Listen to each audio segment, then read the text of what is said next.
সংবাদ, আনন্দ সংবাদ, আনন্দ সংবাদ। ভারতের বিখ্যাত মাহিন্দ্রা কোম্পানির অনুমোদিত শোরুম এস.এন. মোটরসের পক্ষ থেকে আপনাদের সকলকে জানায় আন্তরিক প্রীতি ও শুভেচ্ছা। মাহিন্দ্রা এস.এন. মোটরস নিয়ে এসেছে এক ধামাকা অফার। এখন আপনাদের পছন্দের মাহিন্দ্রা ট্রেও অটোতে পেয়ে যাবেন ৪৫,৮৩৭ টাকা ছাড়।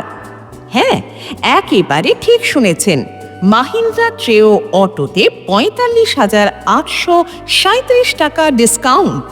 আর মাহিন্দ্রা ট্রেও লোড গাড়ি অর্থাৎ মাহিন্দ্রা জোর গ্র্যান্ড গাড়ি কিনলে আপনি পেয়ে যাবেন ৩২,০০০ টাকা ডিসকাউন্ট। হ্যাঁ, মাহিন্দ্রা ট্রেও লোড গাড়িতে ৩২,০০০ টাকা